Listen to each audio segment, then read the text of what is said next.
ਭਾਗ 12 ਵਿੱਚ ਆਪਾਂ ਦੂਜੇ ਵਿਸ਼ਵ ਯੁੱਧ ਤੋਂ ਬਾਅਦ ਅੰਗਰੇਜ਼ਾਂ ਦੇ ਭਾਰਤ ਛੱਡ ਕੇ ਜਾਣ ਦੇ ਫੈਸਲੇ ਬਾਰੇ ਗੱਲ ਕੀਤੀ ਸੀ।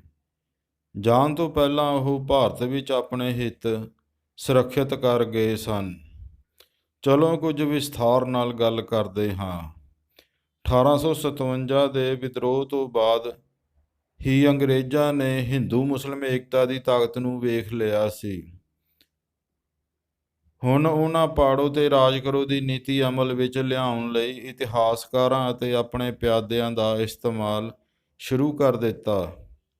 ਇਤਿਹਾਸਕਾਰਾਂ ਕੋਲੋਂ ਇਤਿਹਾਸਿਕ ਧਾਰਮਿਕ ਪੁਸਤਕਾਂ ਦੇ ਤਰਜਮੇ ਮਤਲਬ ਅਨੁਵਾਦ ਦੇ ਨਾਂ ਉੱਪਰ ਅਰਥਾਂ ਦੇ ਕੁਅਰਥ ਕਰ ਮਾਣਮੱਤੇ ਇਤਿਹਾਸ ਨੂੰ ਸ਼ੱਕੀ ਬਣਾ ਦਿੱਤਾ। ਮਨੂ ਸਮਿਰਤੀ ਦੀ ਵਰਨ ਵੰਡ ਨੂੰ ਅੰਗਰੇਜ਼ਾਂ ਨੇ ਕਾਸਟ ਸਿਸਟਮ ਬਣਾ ਊਚ ਨੀਚ ਕਰ ਗੱਲ ਮੜ ਦਿੱਤਾ।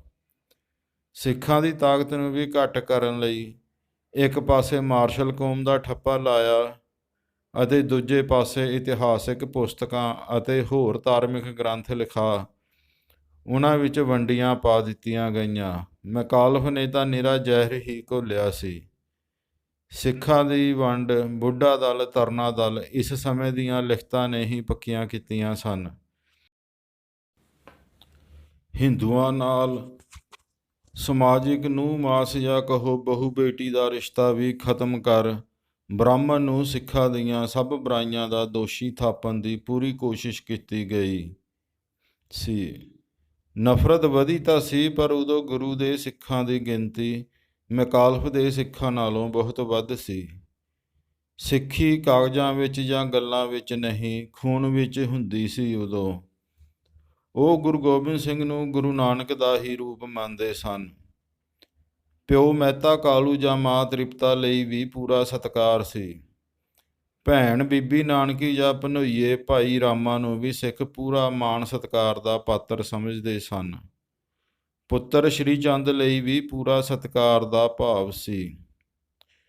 ਭਾਵੇਂ ਅੱਜ ਗੁਰਗੱਦੀ ਦੇ ਵਾਰਸ ਨਾ ਹੋਣ ਕਰਕੇ ਮਕਾਲਫ ਦੇ ਸਿੱਖ ਉਹਨਾਂ ਨੂੰ ਸਿੱਖੀ ਜਾਂ ਸਿੱਖਾਂ ਦਾ ਦੁਸ਼ਮਣ ਸਮਝ ਨਫ਼ਰਤ ਦਾ ਪਾਤਰ ਮੰਨਦੇ ਹਨ।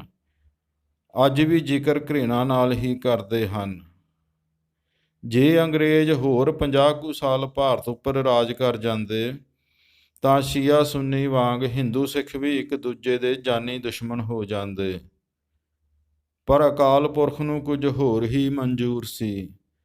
ਉੱਧਰ ਅੰਗਰੇਜ਼ਾਂ ਨੇ ਹਿੰਦੂ ਮੁਸਲਿਮ ਏਕਤਾ ਕਮਜ਼ੋਰ ਕਰਨ ਲਈ ਤੁਸ਼ਟੀਕਰਨ ਦਾ ਪ੍ਰਯੋਗ ਕਰਨਾ ਸ਼ੁਰੂ ਕਰ ਦਿੱਤਾ ਸੀ।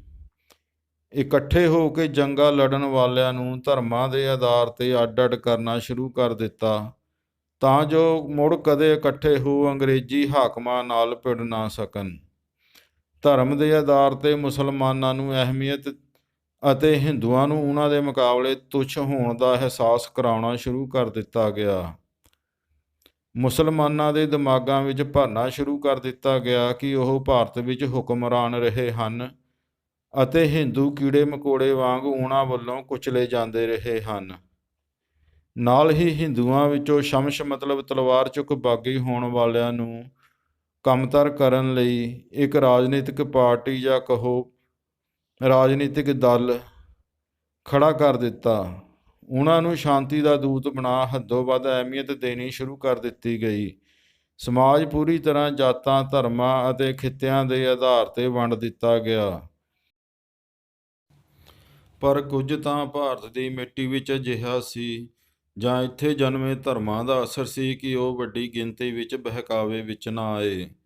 ਜੇ ਰਾਮ ਉੱਤਰ ਦੱਖਣ ਪੂਰਬ ਪੱਛਮ ਵਿੱਚ ਸਨਮਾਨਿਆ ਜਾਂਦਾ ਸੀ ਤਾਂ ਨਾਨਕ ਵੀ ਪੰਜਾਬ ਤੋਂ ਦੱਖਣ ਤੱਕ ਆਦਰ ਪਾਉਂਦਾ ਸੀ।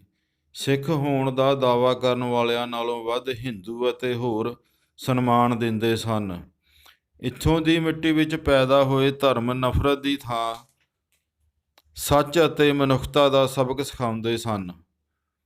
ਪਰ ਅੰਗਰੇਜ਼ ਸ਼ਾਸਕ ਕਿਹੜਾ ਕੱਚੀਆਂ ਗੋਲੀਆਂ ਖੇਡੇ ਹੋਏ ਸਨ। ਜਦੋਂ ਉਹਨਾਂ ਦਾ ਬਣਾਇਆ ਰਾਜਨੀਤਿਕ ਦਲ ਅੰਗਰੇਜ਼ਾਂ ਦੀ ਸੋਚ ਤੋਂ ਵੱਧ ਸ਼ਕਤੀਸ਼ਾਲੀ ਹੋ ਪੈਰ ਪਸਾਰ ਗਿਆ ਤਾਂ ਫੁੱਟ ਪਾਉਣ ਲਈ ਮੁਸਲਿਮ ਕਾਰਡ ਖੇਡਿਆ ਗਿਆ। ਅੰਗਰੇਜ਼ਾਂ ਨੇ ਪਾਕਿਸਤਾਨ ਦੀ ਮੰਗ ਮੁਸਲਿਮ ਨੇਤਾਵਾਂ ਕੋਲੋਂ ਕਰਵਾਉਣੀ ਸ਼ੁਰੂ ਕਰ ਦਿੱਤੀ। ਦੂਜੇ ਵਿਸ਼ਵ ਯੁੱਧ ਦੌਰਾਨ ਉਹਨਾਂ ਨੂੰ ਪਤਾ ਲੱਗ ਗਿਆ ਸੀ ਕਿ ਹੁਣ ਭਾਰਤ ਉੱਪਰ ਰਾਜ ਕਰਨਾ ਔਖਾ ਹੋ ਜਾਣਾ ਹੈ। ਰਾਜ ਕਰਨ ਵਿੱਚ ਖਤਰੇ ਦਾ ਅਹਿਸਾਸ ਉਹ ਚੰਗੀ ਤਰ੍ਹਾਂ ਮਹਿਸੂਸ ਕਰ ਚੁੱਕੇ ਸਨ। ਪਾਕਿਸਤਾਨ ਦੀ ਮੰਗ ਨਾਲ ਉਹ ਆਜ਼ਾਦੀ ਦੇ ਸੰਘਰਸ਼ ਵਿੱਚੋਂ ਮੁਸਲਮਾਨਾਂ ਨੂੰ ਅੱਡ ਕਰਨ ਦੀ ਸਾਜ਼ਿਸ਼ ਕਰ ਲੰਮੇ ਸਮੇਂ ਲਈ ਟਾਲਣ ਵਿੱਚ ਕਾਮਯਾਬ ਹੋ ਗਏ ਸਨ।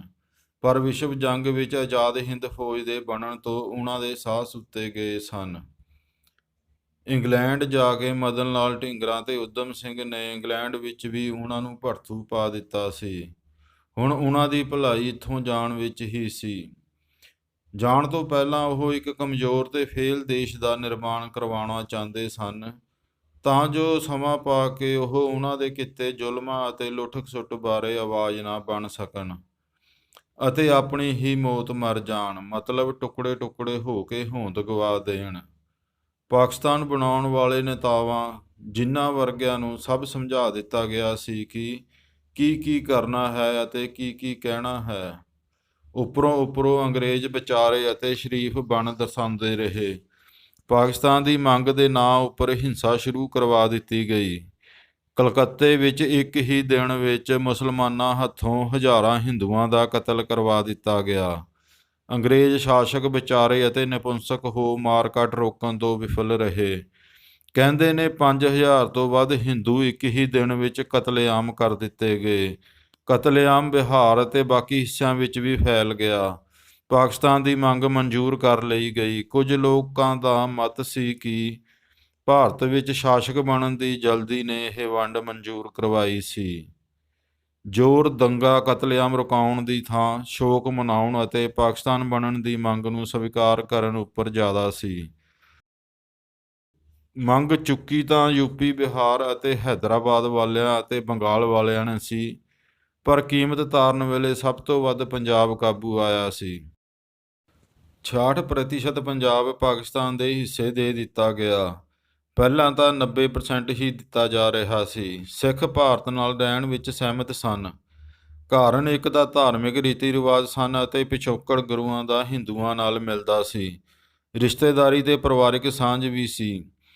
ਦੂਜਾ, ਖਾਲਸਾ ਕੌਮ ਸਾਜਣ ਵਾਲੇ ਗੁਰੂ ਗੋਬਿੰਦ ਸਿੰਘ ਜੀ ਦੀ ਜਨਮ ਭੂਮੀ ਸ਼੍ਰੀ ਪਟਨਾ ਸਾਹਿਬ, ਸਰੀਰ ਛੱਡਣ ਦੀ ਪਾਵਨ ਭੂਮੀ ਦੱਖਣ ਮਹਾਰਾਸ਼ਟਰ ਸਭ ਛੁੱਟਦੇ ਸਨ। ਚਾਂਦਨੀ ਚੌਂਕ ਅਤੇ ਹੋਰ ਪਤਾ ਨਹੀਂ ਕਿੰਨੇ ਧਾਰਮਿਕ ਅਹਿਮੀਅਤ ਵਾਲੇ ਮਹਾਨ ਸਥਾਨ, ਜਿਨ੍ਹਾਂ ਦੇ ਦਰਸ਼ਨਾਂ ਦੀਦਾਰਾਂ ਨੂੰ ਉਹ ਤਰਸਣਾ ਨਹੀਂ ਚਾਹੁੰਦੇ ਸਨ। ਹਾਂ, ਸਭ ਤੋਂ ਵੱਡਾ ਕਾਰਨ ਇਹ ਸੀ ਕਿ ਸਿੱਖ ਲਗਭਗ ਭਾਰਤ ਦੇ ਹਰ ਹਿੱਸੇ ਵਿੱਚ ਵਸੇ ਹੋਏ ਸਨ। ਬਹੁਤੀ ਗਿਣਤੀ ਵਿੱਚ ਪੰਜਾਬ ਵਿੱਚ ਹੀ ਸਨ। ਪੰਜਾਬ ਵਿੱਚ ਮੁਸਲਮਾਨ, ਹਿੰਦੂ ਤੇ ਸਿੱਖ ਲਗਭਗ ਬਰਾਬਰ ਗਿਣਤੀ ਵਿੱਚ ਸਨ। ਹੋ ਸਕਦਾ ਹੈ ਸਿੱਖ 5 ਜਾਂ 10% ਜ਼ਿਆਦਾ ਹੋਣ। ਸੋ ਉਹ ਭਾਰਤ ਵਿੱਚ ਰਹਿਣ ਦੇ ਫੈਸਲੇ 'ਤੇ ਹੀ ਡਟੇ ਰਹੇ। ਕੀਮਤ ਵੰਡ ਵੇਲੇ ਚੁਕਾਉਣੀ ਪਈ। 1947 ਦੀ ਵੰਡ ਵੇਲੇ ਵਸੋਂ ਇੱਧਰ ਤੋਂ ਉੱਧਰ ਅਤੇ ਉੱਧਰ ਤੋਂ ਇੱਧਰ ਆਈ ਤਾਂ ਮਨੁੱਖ ਦੇ ਅੰਦਰ ਦਾ ਸ਼ੈਤਾਨ ਕਹੋ ਜਾਂ ਹਵਾਨ ਜਾਗ ਉੱਠਿਆ। ਜਰ ਜੋਰੂ ਤੇ ਜ਼ਮੀਨ ਕਹਿੰਦੇ ਲੜਾਈ ਦਾ ਹਮੇਸ਼ਾ ਤੋਂ ਕਾਰਨ ਰਹੇ ਹਨ। ਇਸ ਵਾਰ ਜਰ ਜੋਰੂ ਤੇ ਧਰਮ ਜੁੜ ਗਿਆ ਸੀ। ਦੌਲਤਾਂ ਧਨ ਲੁੱਟਣ ਲਈ ਕਤਲੇਆਮ ਹੋਣਾ ਸ਼ੁਰੂ ਹੋ ਗਿਆ।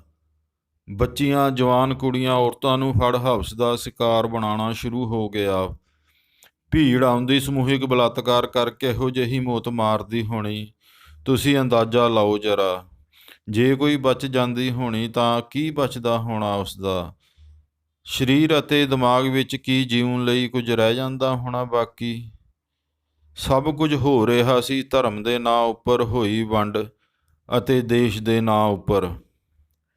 ਬਹੁਤ ਸਥਾਨਾਂ 'ਤੇ ਕਹਿੰਦੇ ਨੇ ਮਾਪਿਆਂ ਆਪਣੀਆਂ ਜਵਾਨ ਅਤੇ ਛੋਟੀਆਂ ਧੀਆਂ ਇਹਨਾਂ ਦੇ ਜ਼ੁਲਮਾਂ ਤੋਂ ਬਚਾਉਣ ਲਈ ਆਪੇ ਕਤਲ ਕਰ ਦਿੱਤੀਆਂ ਸਨ। ਕੁਝ ਭੀੜ ਦੇ ਘਰਾਂ 'ਤੇ ਹਮਲਾ ਕਰਨ 'ਤੇ ਖੂਹਾਂ ਵਿੱਚ ਛਾਲ ਮਾਰ ਵੀ ਮੋਈਆਂ। ਇਹ ਸਭ ਭਾਣਾ ਬਾਬੇ ਨਾਨਕ ਦੀ ਕਰਮ ਭੂਮੀ 'ਤੇ ਹੋਇਆ ਸੀ। ਕਿਉਂ ਨਾ ਕਹਾਂ ਐਤੀ ਮਾਰ ਪਈ ਕੁਰਲਾਣੇ, ਤੈਂ ਕੀ ਦਰਦ ਨਾ ਆਇਆ। ਦੱਸੋ ਕਿਹਨੂੰ ਦੋਸ਼ ਦਈਏ? ਵੰਡ ਲਈ ਕਾਲੇ ਜਦੋਂ ਪਾਕਿਸਤਾਨ ਗਏ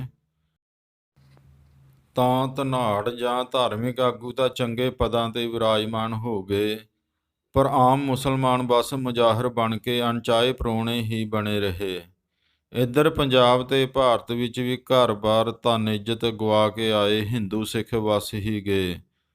ਬੜੇ ਰੁੱਲ ਵੀ ਗਏ। ਹਿੰਦੂਆਂ ਲਈ ਤਾਂ ਫੇਰ ਅੱਗੇ ਉਜਾੜਾ ਸੀ, 30-32 ਸਾਲ ਬਾਅਦ ਫੇਰ ਪੰਜਾਬ ਵਿੱਚ ਲਾਸ਼ਾਂ ਦੇ ਢੇਰ ਵੀ ਲੱਗੇ ਅਤੇ ਉਜੜੀਆਂ ਮੁਰਦਾ ਰੂਹਾਂ ਵੀ ਕਿਸੇ ਤਰ੍ਹਾਂ ਵਸ ਹੀ ਗਈਆਂ। ਇੱਕ ਥਾਂ ਤੋਂ ਉੱਜੜ ਕੇ ਦੂਜੀ ਥਾਂ ਲੱਗਣਾ ਕਿੰਨਾ ਔਖਾ ਹੁੰਦਾ ਏ। ਜਿਨ੍ਹਾਂ ਨਾਲ ਵਾਪਰਿਆ ਏ ਉਹੀ ਜਾਣਦੇ ਹਨ। ਕਈ ਚੰਗੇ ਭਲੇ ਖਾਂਦੇ ਪਰਿਵਾਰ ਵੀ ਮੁੜ ਚੰਗੀ ਤਰ੍ਹਾਂ ਵਸ ਨਾ ਸਕੇ। ਬਹੁਤ ਪਰਿਵਾਰਾਂ ਦਾ ਉਜਾੜਾ ਤਾਂ ਮੈਂ ਆਪ ਵੇਖਿਆ ਹੈ, ਜਿਨ੍ਹਾਂ ਦੇ ਮੁੜ ਕੇ ਪੈਰ ਨਹੀਂ ਲੱਗੇ ਸਨ। ਪੀੜ੍ਹੀਆਂ ਲੱਗ ਜਾਂਦੀਆਂ ਹਨ ਪੈਰਾਂ 'ਤੇ ਹੁੰਦੇ। ਝੋਨਾ ਹੋਵੇ ਜਾਂ ਬਾਗੀ ਬੂਟਿਆਂ ਦੀ ਪਨੀਰੀ, ਜਦੋਂ ਇੱਕ ਥਾਂ ਤੋਂ ਪੁੱਟ ਕੇ ਦੂਜੀ ਥਾਂ ਪੂਰੀ ਖਾਦ ਪਾਣੀ ਲਾ ਕੇ ਲਾਏ ਜਾਂਦੇ ਹਨ ਤਾਂ ਵੀ ਕੁਝ ਜੜ੍ਹਾਂ ਨਾ ਫੜ ਸੁੱਕ ਜਾਂਦੇ ਨੇ। ਫਿਰ ਇਹ ਤਾਂ ਮਨੁੱਖਾਂ ਦਾ ਉਜਾੜਾ ਸੀ, ਜਿਨ੍ਹਾਂ ਦੀ ਸਾਰ ਨਾ ਮਾਤਰ ਹੀ ਲਈ ਗਈ ਸੀ। ਭੋਲੇ ਅਤੇ ਅਨਪੜ੍ਹ ਮਾਸੂਮ ਲੋਕ ਕਿਵੇਂ ਆ ਕੇ ਵਸੇ ਅਤੇ ਸਰਵਾਈਵ ਕੀਤੇ ਹੋਣੇ, ਕਦੇ ਸੋਚਿਓ ਤਾਂ ਸਹੀ। ਉਸ ਮਾਰੂ ਸਮੇਂ ਦੀਆਂ ਬਹੁਤ ਸਾਰੀਆਂ ਨਸੂਰ ਵਾਲੀਆਂ ਯਾਦਾਂ ਨੇ। ਬਸ ਇੱਥੇ ਹੀ ਸਮੇਟਦਾ ਹਾਂ। ਰਾਜਿਆਂ ਨੂੰ ਰਾਜ ਮਿਲ ਗਿਆ, ਸੱਤਾ 'ਤੇ ਬੈਠ ਸੱਤਾ ਸੁੱਖ ਭੋਗਣ ਲੱਗ ਪਏ ਪੀੜ੍ਹੀ ਦਰ ਪੀੜ੍ਹੀ। ਜੋ ਉਜੜੇ ਬਰਬਾਦ ਹੋਏ ਉਹਨਾਂ ਦਾ ਦਰਦ ਮਹਿਸੂਸ ਕਰਦੇ ਹੋਏ, ਨਾਨਕ ਨਾਮ ਚੜ੍ਹਦੀ ਕਲਾ, ਤੇਰੇ ਭਾਣੇ ਸਰਬੱਤ ਦਾ ਭਲਾ ਕਹਿੰਦੇ ਹੋਏ ਅੱਗੇ ਵਧਾਂਗੇ ਅਗਲੇ ਭਾਗ ਵਿੱਚ।